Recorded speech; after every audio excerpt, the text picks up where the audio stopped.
correct. Okay. It's our policy current guarantee is better than the static policy. Okay, thanks, Gautam. Okay, Sorry, we ran out of time. So if you have any further questions, maybe you can talk to him or maybe email Gautam as well. Thank you. Okay, thanks. So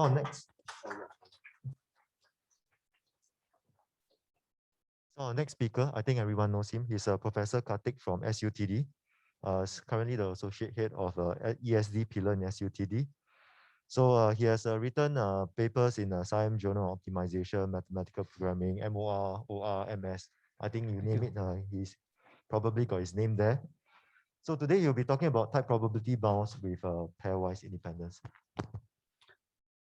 Okay, good morning. Can you hear me? Yeah. So I want to first start by thanking the organizers.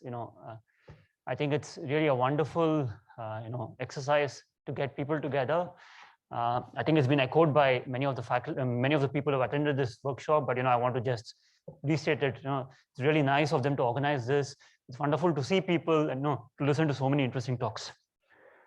Okay, so this is the topic of my work. Is a little bit orthogonal to much of what's being discussed here. But I hope still the problem is interesting, and it gets you thinking about maybe a different class of problems, and maybe where some techniques you see are useful, or you can use some of these ideas in your work. Okay, this is joint work with my PhD student Arjun. Unlike Minglong, who in yesterday's presentation said that all hard questions goes to his advisor, I'm very clear. All hard questions goes to my student. Okay, only easy questions come to me. So it's completely clear. Okay, okay. So actually, I'm going to start by just stating the problem up front. It's a precise mathematical problem that we want to tackle. We have some partial answers, and a lot more needs to be done. Okay, so that's the problem that I want to solve, or that we wanted to solve. So what's the problem? Okay, so you have n random variables. I'm going to assume that the random variables are Bernoulli. Okay, and this is not without loss of generality. All results I'll talk about only hold for Bernoullis. I know the marginal probabilities. So I basically tell you what is the probability that the random variable takes a value 1. And I make one critical assumption, or we make one critical assumption that these are pairwise independent. Okay, and so we want to compute what is the largest probability that the sum of these random variables takes a value greater than or equal to k. Okay, so if you think about this like a problem, like a computation problem, you essentially have 3 inputs. You have a number n, which is the number of random variables, k, which is the value above which you want to count the probability, and the probability vector for this Bernoulli random variables, which is a point in the hypercube. Okay, inside the hypercube.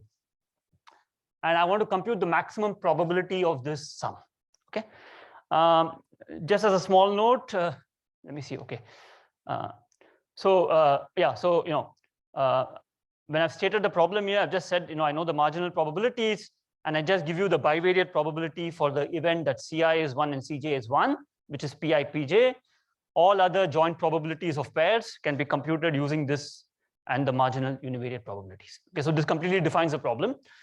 I'll talk a little bit about what is known for this problem. It's a fairly, it's a classic probability problem, but different communities have tackled this in different ways a little bit. So I'll talk a little bit about that.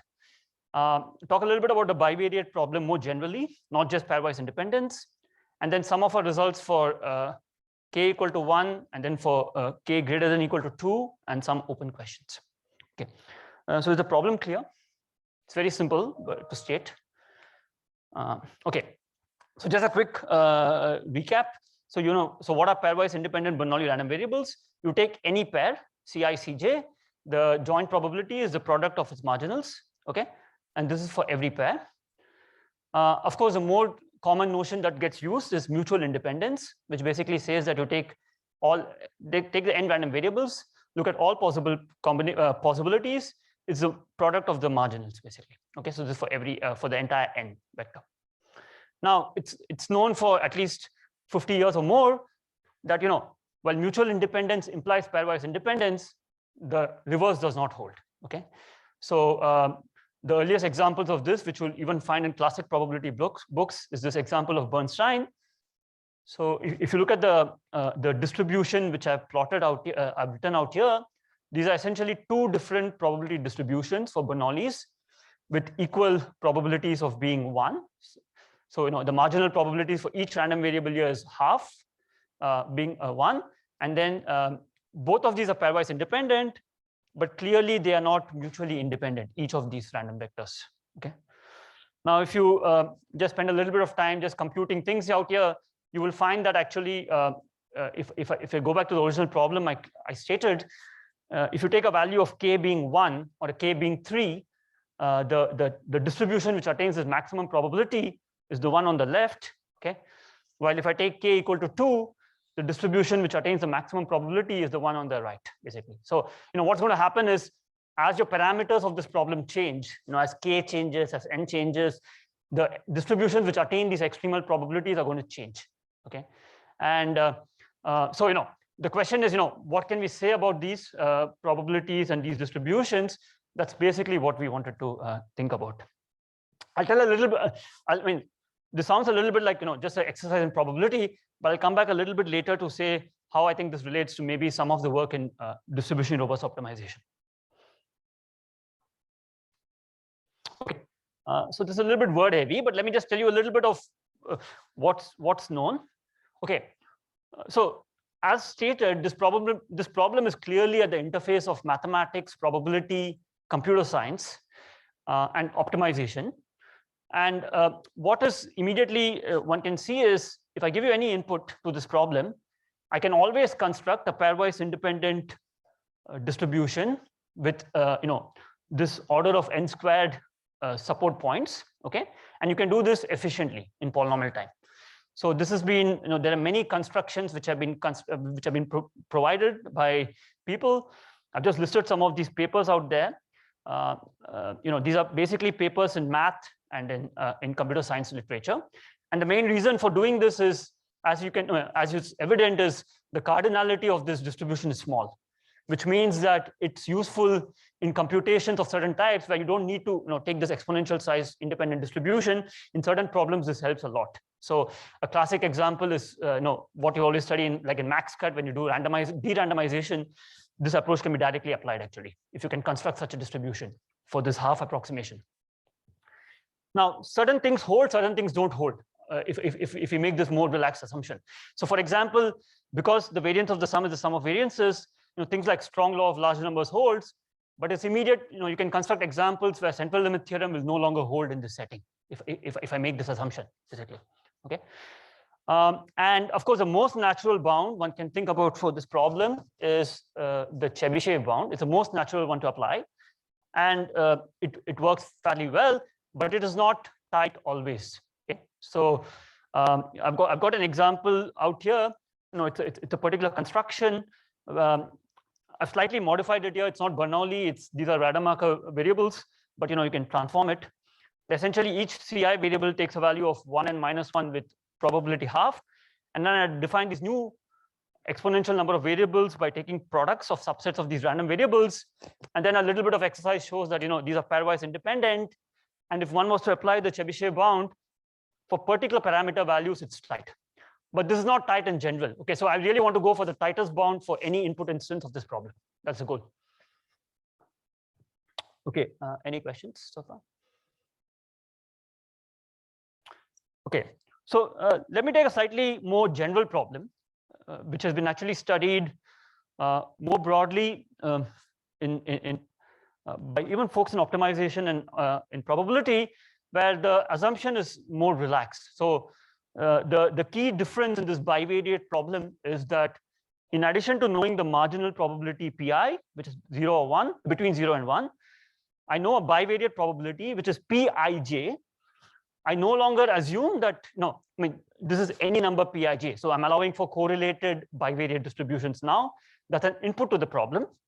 And again, I'm asking the same question. What is the maximum probability that this sum exceeds k? Okay. So the main difference here is, the only difference with the previous problem with pairwise independence is this pij. It's no longer pi times pj. Okay, so my input size has now grown to like order n squared, while previously my input size was order n. Okay, now you can quickly write down a linear program, and you can take the dual of this thing out, and you can write down two formulations which can solve this problem. And of course, you cannot directly solve these LPs because they are very large size. In the primal, too many variables. In the dual, too many constraints. So one has to think about what one has to do to solve these problems. Now, unfortunately, this is not. I mean, even these LPs are not solvable efficiently. Okay, and there's a reason why this is true. Essentially, in this more broader question of bivariates, we are asking about even checking if the primal linear program is feasible is an NP complete problem. Okay, and why is this? Because this relates to this class of polytopes called the correlation polytopes. Basically, what this says is take any take any 0, 1 random vector and take the matrix, the rank 1 matrix formed by the vector times its transpose, and try to characterize the convex hull of this set. Just checking feasibility of a point in this set is an NP complete problem. So if I give you a covariance matrix, if I give you a covariance matrix for a Bernoulli random vector, and I ask you, this is a covariance matrix, tell me, is there a Bernoulli random vector which satisfies this? This is a hard problem, okay, in general. Okay, now, of course, the problem is NP complete, but you can do stuff to still try to tackle this. You can relax. So a typical approach in these classes of problems is to try to construct some dual feasible solutions. You might relax the primal. Okay, so you might basically not enforce all these constraints. You might try to aggregate things out. Okay, and things like this. And there's a large stream of results along this line, which primarily use optimization methods. Now, the main thing which, the main insight, at least at a first step, is pairwise independence automatically guarantees feasibility of this primal problem. Okay, so unlike general bivariates, if I say the problem has pairwise independence, I already know that always exists a distribution, which is this mutually independent Bernoulli random vector. So the question is, I know this LP is feasible, but what do I do with it? Okay. Okay, so I'm going to now introduce the first set of bounds, which is for k equal to 1, which basically says I'm just trying to figure out what is the maximum probability of the union of pairwise independent events given the individual probabilities. Okay. Now again, these are old papers, but these papers actually introduce this class of what are called tree bounds, which are actually very interesting. And as I will mention in a bit, it turns out that actually these tree bounds are tight for this problem. Okay, so I want to talk about this result, which at least to the best of our knowledge does not seem to have been explicitly shown. Okay, so there are these papers. As you can see, these are old papers. What these papers talk about, but they have this idea of tree bounds. So I'll discuss the bound. So let me try to discuss the bound. Okay. So the idea actually is simple, and if you don't take anything away, you can remember this bound. Okay.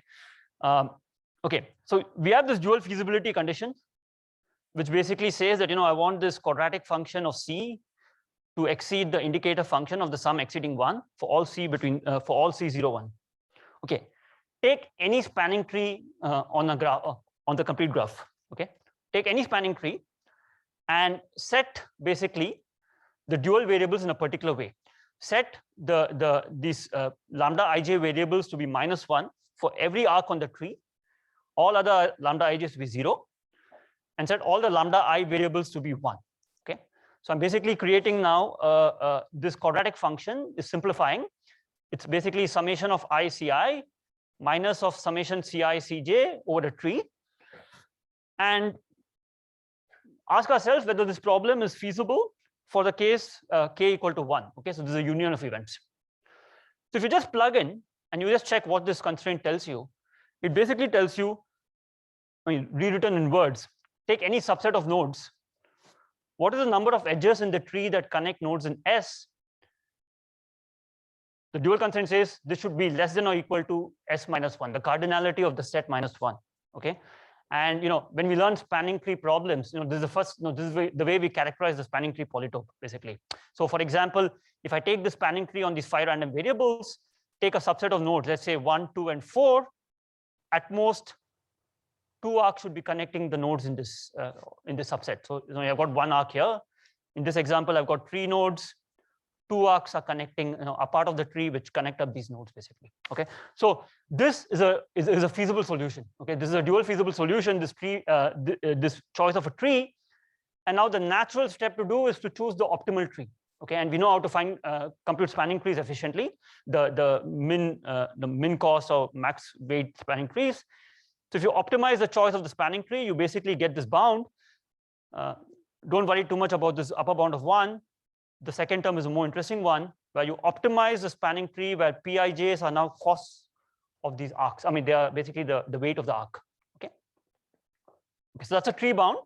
This bound is always valid. No assumptions of pairwise independence made here. It's always valid. Okay, it may not be tight, and that's sort of the next point. Okay, so let me first tell you what seems to be known for this bound. In certain cases, this thing is tight. Okay, so for example, if your events are disjoint, so if probability of Pi being Ci being 1 and Cj being 1 is 0, essentially you get back Boole's union bound, which is tight. If you make no other assumptions. Likewise, there's a case when every arc which is not part of the tree are pairwise disjoint events, this bound is tight. And sort of the most recent work that I'm familiar with, which shows tightness of these tree bounds, is a paper in Math of OR in 2014, which basically relaxes the equality condition. Okay, so what makes these problems hard is forcing the fact that of the joint probability events. But if you were to relax it by making it greater than equal to Pij, so it's a much larger class of distributions, it turns out that the tree bound is actually tight for the union of events. But this is not guaranteed to be tight in general. So here's a counter example where you can see the numbers. Okay, so what I've got here is the marginal probabilities and the bivariate probabilities. You can compute the spanning tree, the best spanning tree. And if you were to compute the bound, it turns out that you would get this bound of 0.8, which is the tightest spanning tree bound, which I just showed you. But in fact, the maximum, the probability bound, the maximum probability is actually 0.784. Okay, so this bound is not tight, even though so it's an upper bound, it's a valid upper bound, but tightness is not guaranteed or given to you. Okay, so natural question is, when is this tight? Some instances have been found. So surprisingly, what we find is actually this bound is also the best bound with pairwise independent events. Okay, so here's sort of the main result, and I'll just try to tell you the key insights of how we show it, because I think there's some interesting ideas there. Okay, so sort of the main theorem is this. So sort the probabilities in increasing value, okay, from P1 to Pn. The maximum probability that the pairwise independent events, the probability of the union of pairwise independent events is to take the sum of the probabilities, subtract away the largest probability, multiplied by the sum of the first n-1 probabilities. Okay, and this is the tightest bound. Okay, so this is for every instance of the problem. Give me any instance of the problem with any parameter n and p. This is the best. This is the maximum probability, basically. Okay. Now to prove this, we use basically LP. Okay. The idea is this is a dual feasible solution. So you create a primal feasible solution. Now this is where the thing gets a bit tricky in this problem. You try to create basically a distribution on this Bernoulli random vector, and you can use optimality conditions to figure out certain probabilities. But there's a big part of the space of this Bernoulli random vector which actually has to be identified. Now we need to check a distribution which exists. Okay, it has to satisfy certain conditions, and sort of one interesting lemma, which I think is also I mean, at least we find it interesting, is the following. So this lemma turns out to be useful in proving the theorem. So let me tell you what the lemma is. So if I give you marginal probabilities inside the hypercube, and I now slightly transform the problem.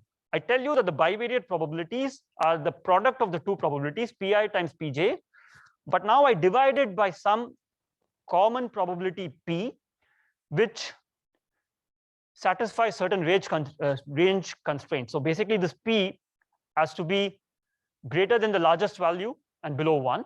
Okay, then essentially you can prove that there always is a random vector, Bernoulli random vector with this with these probabilities. Okay, and this is interesting because I mean, at least we find it interesting because remember the original problem, which said that just checking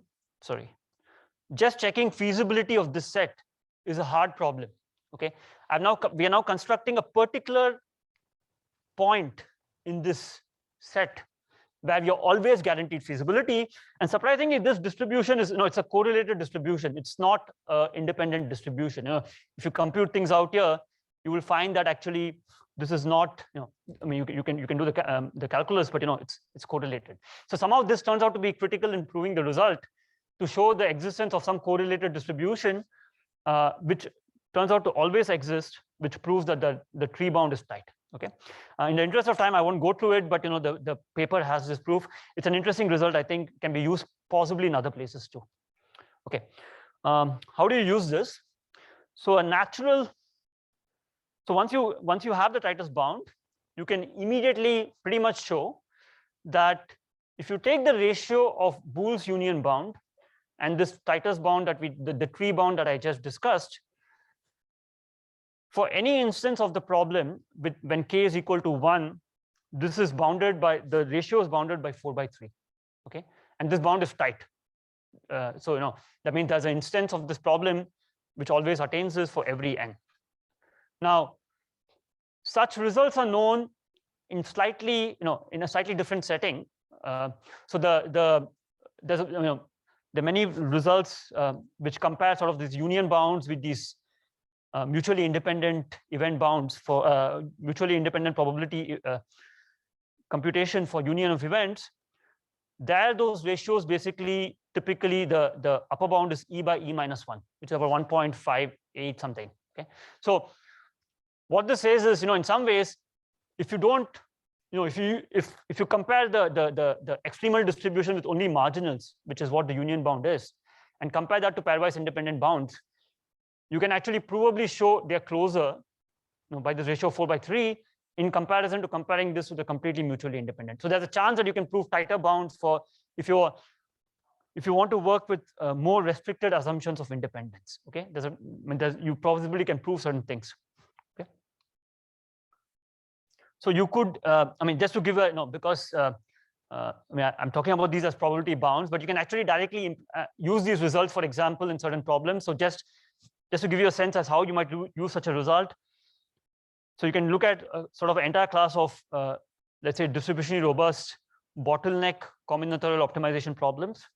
So you basically optimize over a first state over a decision X, but now you take some worst case distribution over some set.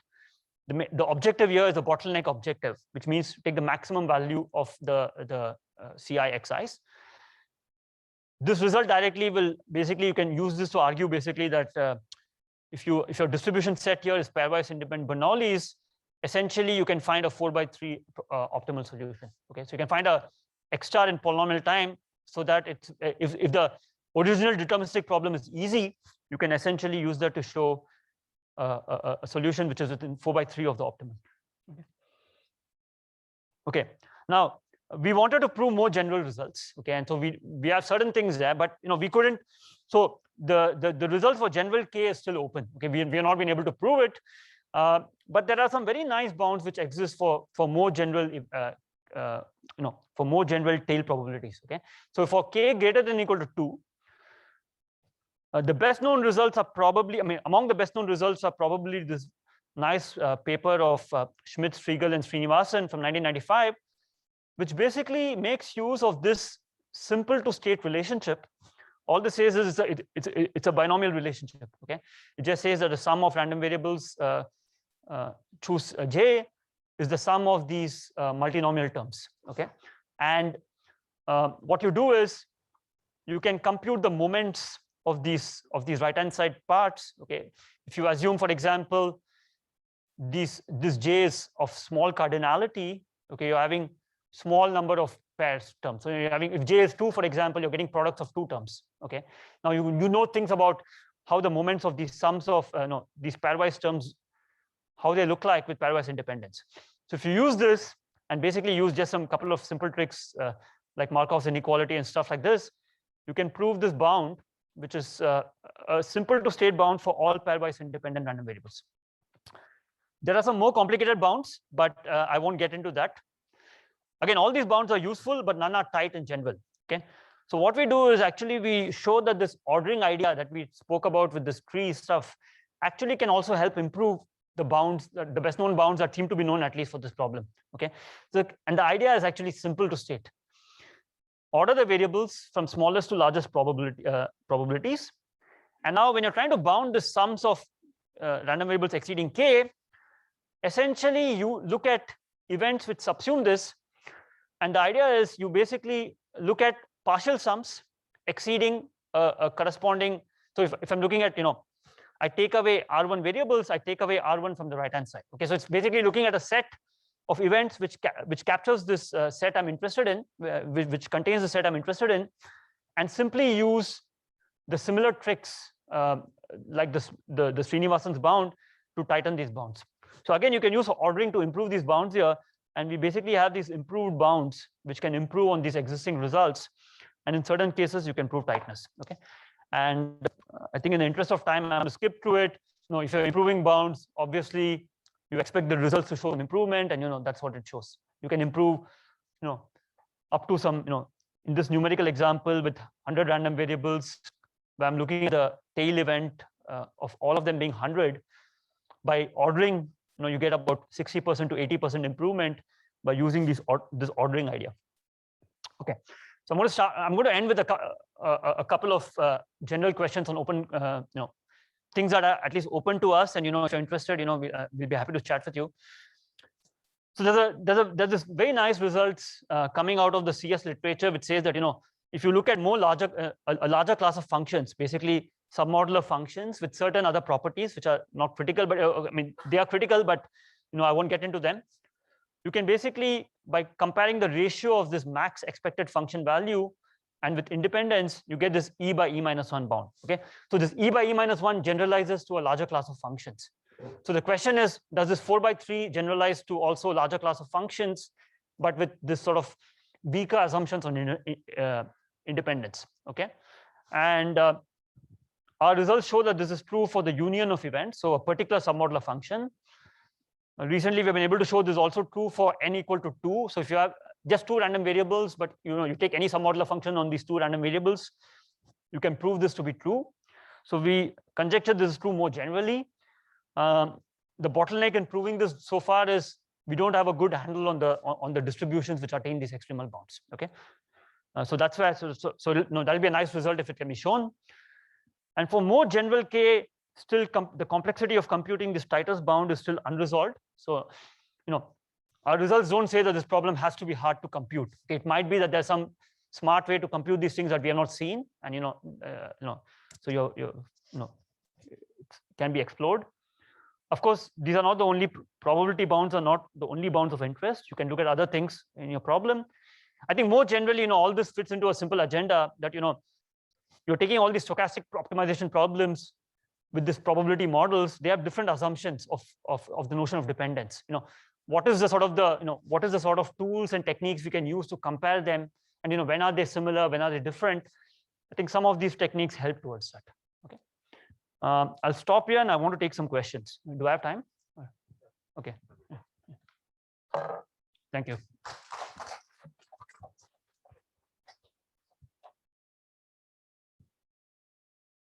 Melvin.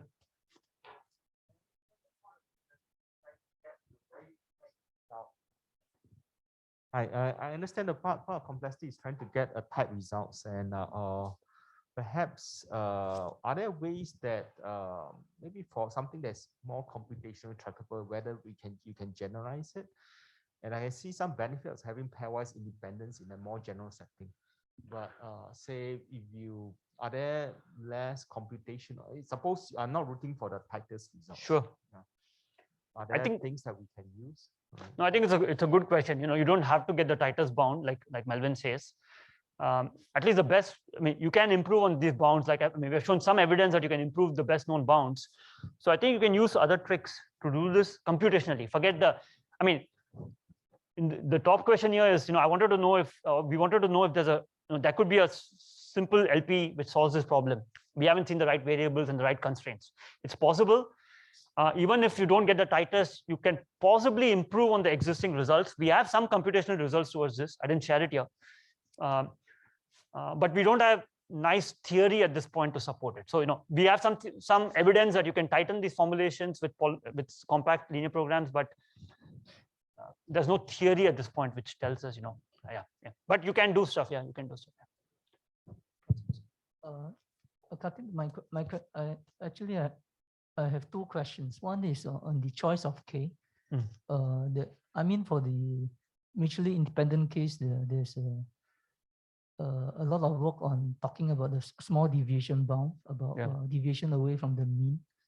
So here if I look at K as deviation away from the mean, I wonder whether you can say similar small deviation bound. The second question is whether you need pairwise independence for all pairs, or whether the graphical structures can also allow you to say similar things. Because I think in applications this will be quite important. Yeah, I think both are. Both are good questions. We don't have answers to it, truthfully speaking. We have been. This has been an effort we have started in the last few years. There's lots to be done. We have, these bounds. The one thing I'll say is these bounds assume, there is some amount of independence, but there's a lot of dependence possible, because I'm assuming only pairwise independence. But at the higher levels, 3 random variables, 4 random variables, there can be some serious dependence there, which we don't have, and we're looking at the extremal probabilities.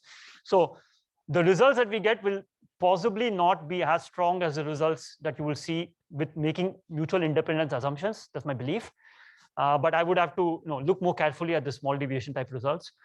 For partial graphical structures, I think there is a possibility. There is some work that my former postdoc Divya did on this, where she had a tree structure and she did some work, but we haven't explored it at this point. We haven't explored it. But these are all very valid questions, Yeah. Karthik, can you hear me? Yes. This is Vincent Tan. Yeah, I Vincent. Thanks for the great talk. It seems that the techniques that you at least the techniques that you displayed may be extended to triple wise or L-wise independence, at least for small k equals to 1, 2. From your talk, I didn't see whether pairwise is used in a very significant way. So for example, the binomial expansion can be extended to more complicated expansions in a very straightforward way, right? Sure. So can we extend this in a not too complicated fashion to the assumption that the triple wise random variables are triple wise independent? Yeah, I think it's a good question. I must say, so I think Vincent is right on the money.